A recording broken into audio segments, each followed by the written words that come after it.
Ako si Alex, 29 na taong gulang, software developer at nakatira mag-isa sa isang maliit na condo unit sa BGC. Ang buhay ko ay nakasentro sa code, kape at katahimikan. Oh, yun ang akala ko. Nagsimula ang lahat sa isang lumang smartphone. Nang namatay si Lolo Kiko, sa akin ipinamana ang kanyang halos hindi nagamit na telepono. Ang sabi ng doktor, atake sa puso. Pero ang sabi ng mga kamag-anak namin sa probinsya, isang salita lang ang kanilang binubulong, binangungot.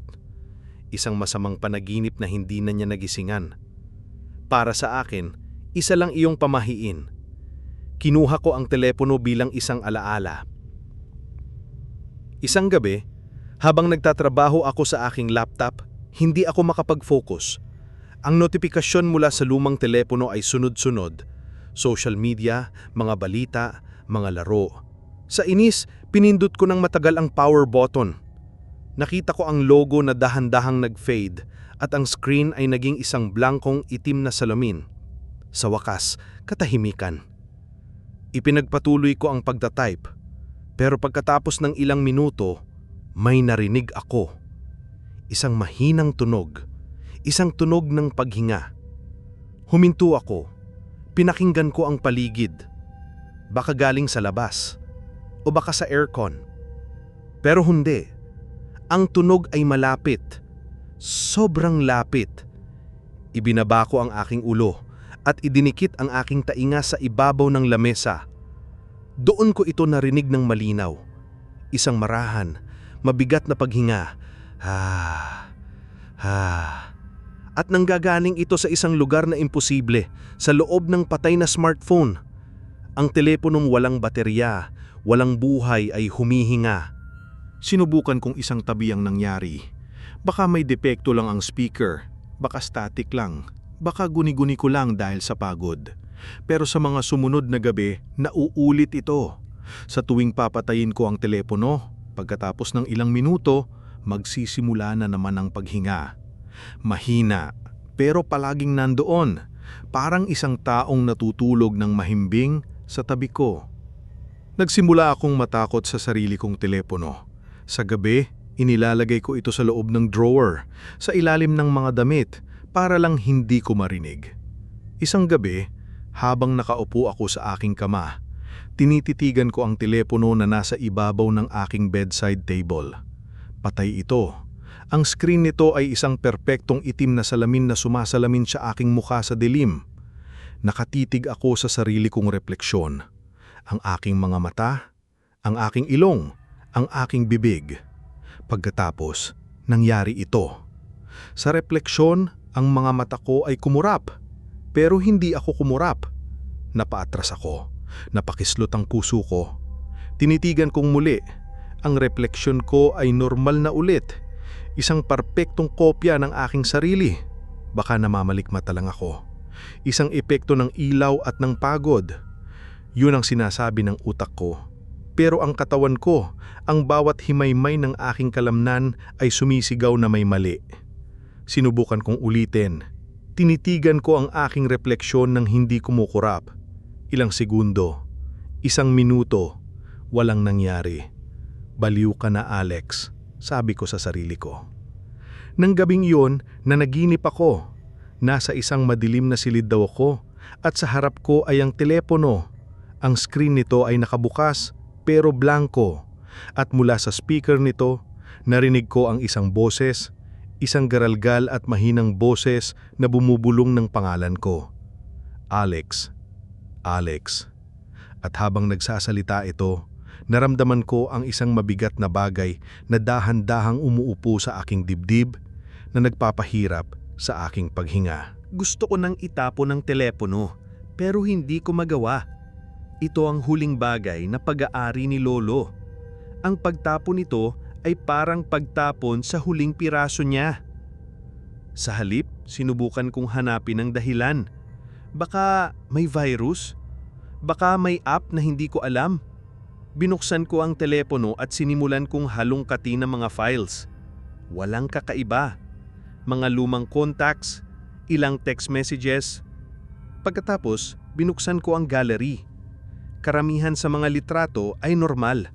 Mga litrato ng hardin ni Lola, mga litrato ng mga apo niya, kasama na ako. Pero may isang folder na nakatago na ang pangalan ay isang random na string ng mga numero. Nang buksan ko ito, isang matinding kilabot ang gumapang sa aking batok. Ang folder ay naglalaman ng mahigit 100 litrato. At lahat ng ito ay pare-pareho. Mga litrato ng natutulog na mukha ni Lolo Kiko. Ang mga litrato ay malabo, madilim at kinunan mula sa isang napakalapit at kakaibang anggulo mula sa ibaba na parabang ang kumuha ng litrato ay nakahiga mismo sa kanyang unan sa tabi niya. Ang bawat litrato ay may kasamang oras at petsa. Gabi-gabi, sa loob ng halos 4 na buwan. Pero ang pinakamasama ay ang huling 3 litrato. Ang unang litrato, ang mukha ni Lolo, natutulog, pero ang kanyang bibig ay bahagyang nakabukas na parabang nahihirapang huminga.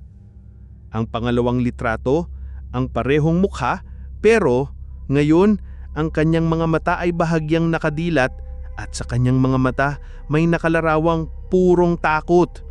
At ang huling litrato na may petsang eksakto sa gabi ng kanyang pagkamatay at may oras na ilang minuto bago ang opisyal na oras ng kanyang pagkamatay, ay ito ay halos ganap na madilim. Ngunit sa gitna ng dilim, may 2 bagay na makikita. Isang pares ng mga matang dilat na dilat sa takot. Ang mga mata ni Lolo, at sa ibabaw ng kanyang mukha, may isang malabong anino. Isang anino ng isang bagay na mabigat, maitim at walang hugis. Sa sobrang takot, tinawagan ko si Lola Emmy sa probinsya. Hindi ko na kaya itong sarilinin. "Lola, tungkol sa pagkamatay ni Lolo?" Simula ko, nanginginig ang aking boses. Ikinuwento ko ang tungkol sa telepono, sa paghinga at sa mga nakakatakot na litrato. Sa kabilang linya, narinig ko ang isang mahabang, malungkot na buntong hininga. "Alam kong mangyayari ito," sabi niya sa mahinang boses. Ang sabi ko sa kanya, itapon na niya ang salamin na iyon. "Salamin? Lola, telepono po ito." "Pareho lang iyon, apo," sabi niya. "Isang salamin na kasya sa iyong bulsa. Doon nagsimula ang lahat. Sa isang lumang salamin na binili niya sa isang antigong tindahan. Isang malaking salamin na may itim na kahoy na frame." Ikinuwento ni Lola na mula nung dalhin ni Lolo Kiko ang salamin na iyon sa kanilang bahay, nagsimula na siyang magkaroon ng mga bangungot. Mga panaginip kung saan may isang mabigat na bagay na nakaupo sa kanyang dibdib at hindi siya makahinga. Minsan, nakikita raw niyang kanyang refleksyon sa salamin na gumagalaw kahit hindi siya gumagalaw. Sa takot niya, binasag niya ang salamin. Pero sabi niya, parang may sumunod sa kanya. Parang may isang piraso ng dilim mula sa salamin na kumapit sa kanya kaluluwa. Nang makuha niya ang smartphone, naging mas malala raw. Naging obsesyon niya ang pagkuha ng litrato ng kanyang sarili. Sabi niya sa akin, sabi ni Lola habang umiiyak, "Emmy, kailangan kong tingnan, kailangan kong siguraduhin na ako pa rin ito, na hindi pa siya nakakalabas." "Sino po ang siya?" tanong ko. "Ang bangungot, ang nilalang na naninirahan sa salamin, ang gutom na anino na kumakain ng hininga." Ang takot ay lumabas na sa telepono. Nagsimula na itong dumikit sa akin, sa aking sariling refleksyon. Nagsimula sa mga maliliit na bagay. Glitches, sabi ko sa sarili ko. Habang naghihintay ako ng elevator, titingin ako sa makintab na metal na pinto. Makikita ko ang aking refleksyon. At sa isang saglit, parang mas huling gumalaw ang aking refleksyon kaysa sa akin. Isang lag ng 1 millisecond, pero sapat na para mapansin. Sa bintana ng aking kondo sa gabi na nagiging isang malaking itim na salanin, nangyayari ulit ito. Iaangat ko ang aking kamay at sa bintana, Ang kamay ng aking refleksyon ay aangat pagkatapos ng isang tibok ng puso. Ang pinakamasama ay sa aking laptop. Habang naka-video call ako para sa trabaho, nakikita po ang aking sariling imahe sa screen. Minsan, habang nagsasalita ang kausap ko, ang aking imahe sa screen ay mananatiling nakangiti ng ilang segundo kahit na seryoso na ulit ang aking muka. Para bang may sarili itong isip. Para bang may ibang nagkokontrol dito. Ang paghinga ay hindi na lang sa telepono. Minsan, sa gitna ng katahimikan ng aking apartment, naririnig ko ito. Isang mahinang, mabigat na paghinga sa likod ng aking tainga. Lilingon ako, pero wala namang tao. Sinubukan kong labanan. Nagpatugtog ako ng malakas na musika.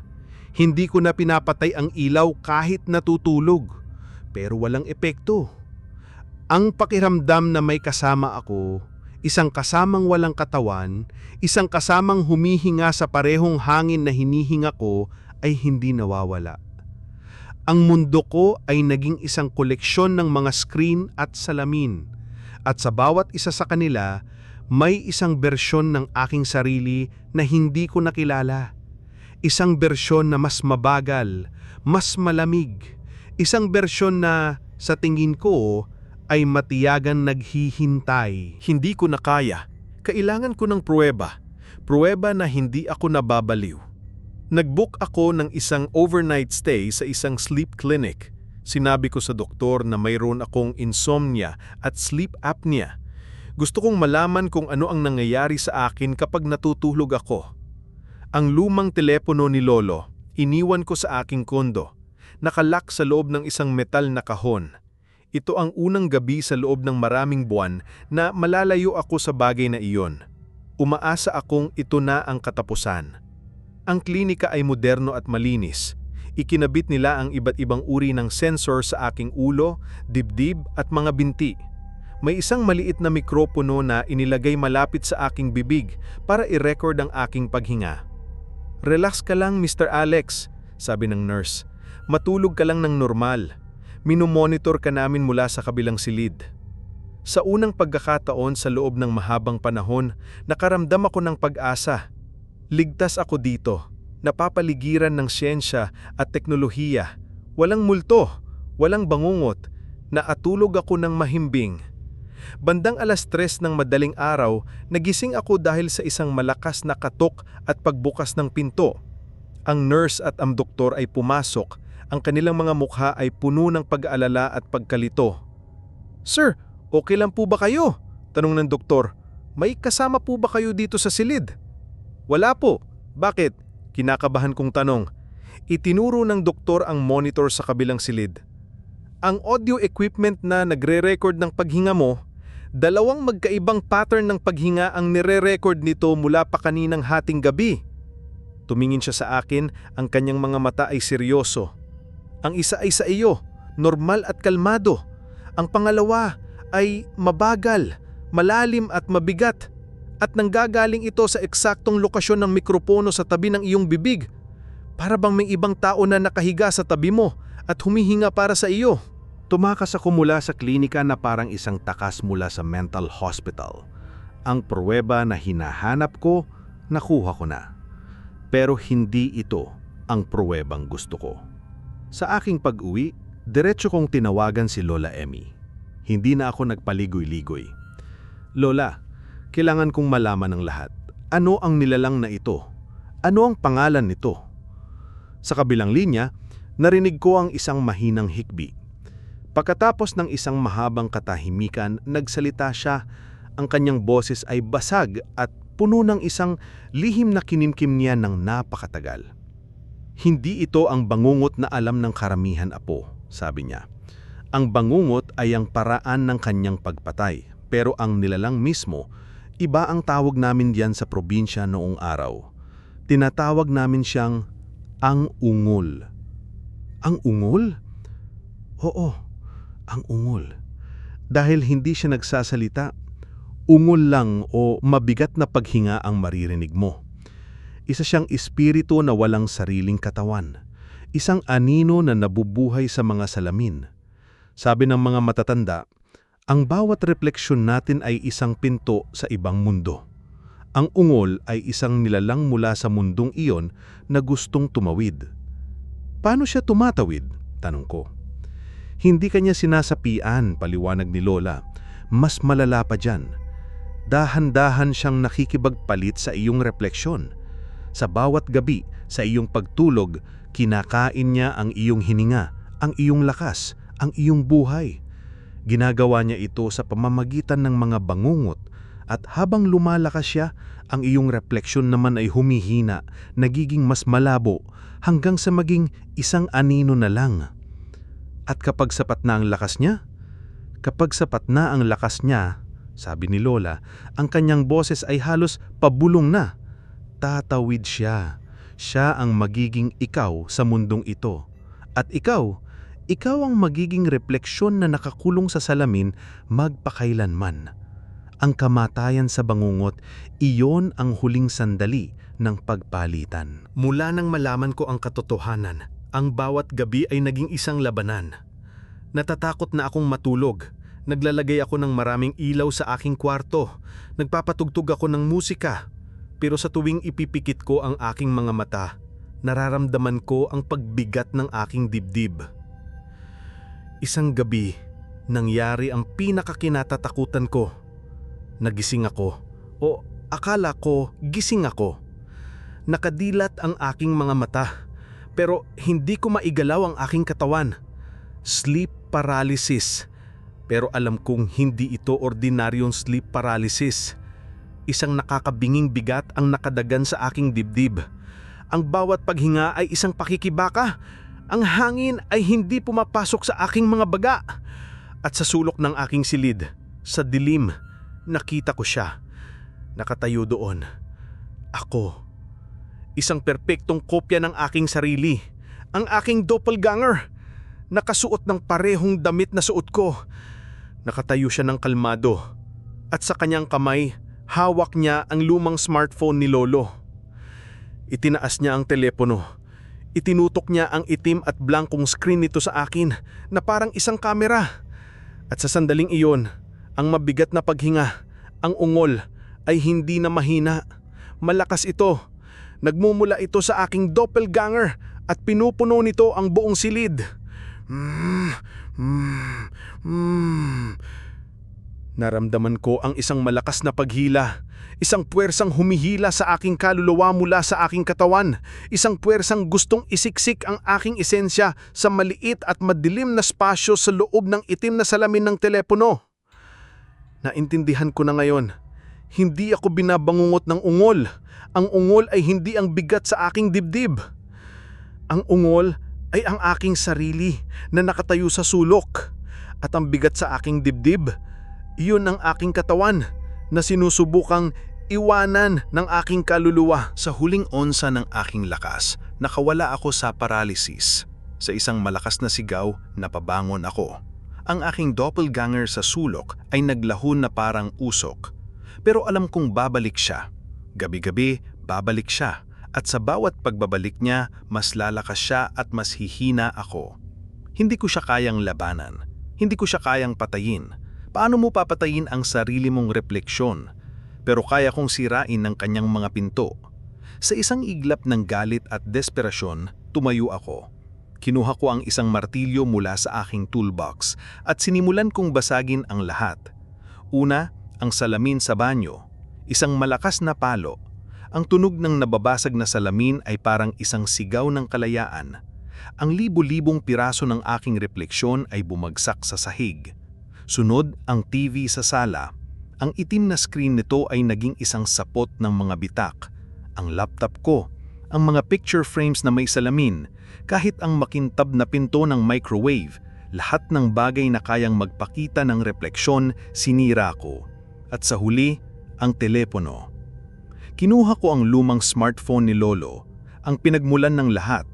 Inilagay ko ito sa sahig. Ang mabigat na paghinga ay bumalik. Mas malakas pa kaysa dati na nagmumula mismo sa speaker nito. Isang ungol ng pagbabanta. Itinaas ko ang martilyo.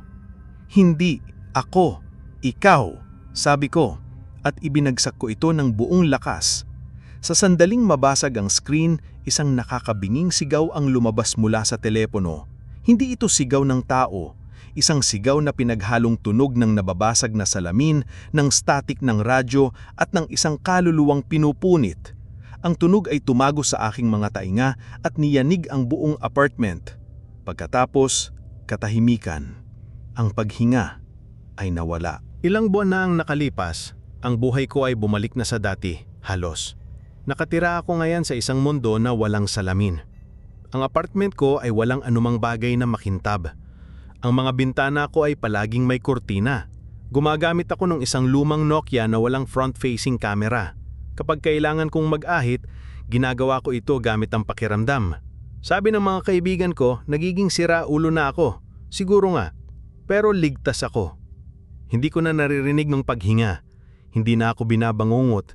Ang bigat sa aking dibdib ay nawala. Nanalo ako. O yun ang akala ko. Isang araw, pagkatapos ng isang malakas na ulan, naglalakad ako pauwi. Ang kalsada ay puno ng mga paddle. Habang tumatawid ako, napatingin ako sa isa sa mga paddle na iyon. Isang perpektong, pansamantalang salamin. At sa unang pagkakataon sa loob ng maraming buwan, nakita ko ang aking buong refleksyon. Ako pa rin naman. Medyo payat, medyo puyat, pero ako pa rin. Ngumiti ako, at ang refleksyon ko ay gumiti pabalik. Pero habang papalayo na ako, napahinto ako. May mali sa ngiting iyon. Bumalik ako at tumingin muli. Ang refleksyon ko ay nakatitig pabalik sa akin. At sa mga mata nito, sa likod ng sarili kong mga mata, may nakita akong isang bagay. Isang bakas ng kalungkutan. Isang pagod na hindi sa akin. Isang pamilyar na tingin. Ang mga mata ng lolo ko. At habang nakatitig ako, ang refleksyon ko ay dahan-dahang nag-angat ng kamay. At isang luha ang pumatak mula sa mga mata nito na lumikha ng isang maliit na ripple sa ibabaw ng tubig na sumisira sa imahe. Umalis ako. Hindi na ako lumingon. Nanalo ba ako sa laban? O sa aking pagbasag sa lahat ng salamin, wala na siyang ibang lugar na mapupuntahan, kundi sa loob ko. Ako na ba ngayon ang ilalagyan? Ako na ba ang antigong salamin? Hindi ko alam. Ang tanging alam ko ay sa tuwing umuulan, iniiwasan kong tumingin sa ibaba. Dahil natatakot ako na baka sa susunod, ang refleksyon na makikita ko ay hindi na lang luluha. Baka sa susunod, hihingi na ito ng tulong.